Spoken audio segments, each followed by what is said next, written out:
So this is a paper video about our work published in Imaging Neuroscience in 2024, in which we investigated subsequent memory effects with fMRI in Alzheimer's disease patients, among others.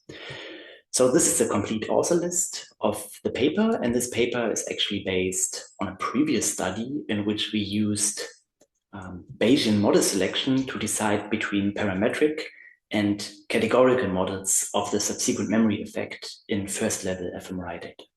So in this study, we took young and older subjects, and they were shown images which were either new to them at the time of presentation, here called novel images, as well as images that they had seen before a couple of times, here called master images. So this was the encoding session of our memory experiment, and this lets us infer on effects of novelty processing. A couple of minutes later, subjects were then shown all the images from the encoding session, here called old images, as well as a couple of new images, which they had not seen before. And they were then asked to rate those images on a 5-point scale, depending on how strong they remember them from the encoding session. So this is the retrieval part of the memory experiment, and this lets us infer on effects of subsequent memory in the fMRI data. In the previous study, we used cross-validated Bayesian model selection, or CVBMS. This is a technique which combines Bayesian model estimation as well as cross-validation at the first level and a population proportion model at the second level in order to then make statements about how prevalent each model is in the population or how likely each model is the best explanation of the fMRI signals observed in a group of subjects. So we used CVBMS to compare a number of GLMs varying in the complexity of describing the model, the novelty processing effect, such as models separating or not separating novel and master images.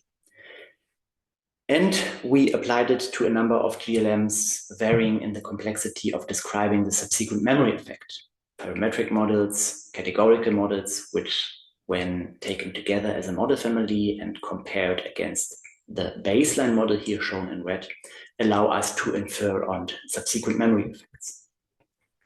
For the present paper, we applied the exact same methodology, so same fMRI scanning and same statistical analysis, to the DELCODE study, which is run across several German centers for neurodegenerative diseases, or DZNE in short. And from this study, we only took subjects with all the necessary fMRI data.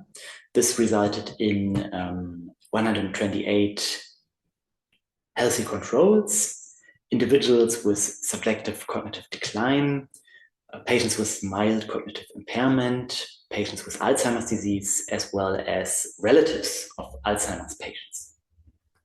So taken together, this gives us a clinical cohort with a total sample size of 468 subjects with fMRI. Importantly, all these participant groups were from the same age range, 60 to 90 years old, but they were, as expected, differing on cognitive scores, such as the Mini-Mental Status exam, and also the amyloid beta 40/40 ratio, which is lowest for Alzheimer's disease patients. So what did we find? Using CVBMS, we found that models separating novel and master images, that is, models assuming a novelty processing effect, are preferred in a large network ranging from temporal over occipital to parietal cortex, but this preference was weaker for MCI and AD patients. And we found that models based on the later memory response, that is, assuming a subsequent memory effect, are preferred in bilateral middle occipital gyrus and a few other regions, precuneus, TPJ. But this was not the case for MCI and AD, where those effects were basically absent at the group level. This can also be shown by looking at the number of voxels which are preferring novelty processing or subsequent memory models. And one can see that this number is significantly lower for MCI and AD patients when compared to healthy controls. Replicating early results, we also found that the model quality decreases with increasing number of regressors that are used to describe the subsequent memory effect. So whether we are using 1, 2, 3, or 5 regressors for the 5 different response categories. And we can here see that models which are very complex are essentially performing worse than a baseline model, which is here corresponding to 0. So these are some results from the paper, and if you want to see more, please have a look at the paper, which is available from the publisher's website, open access. Thank you very much.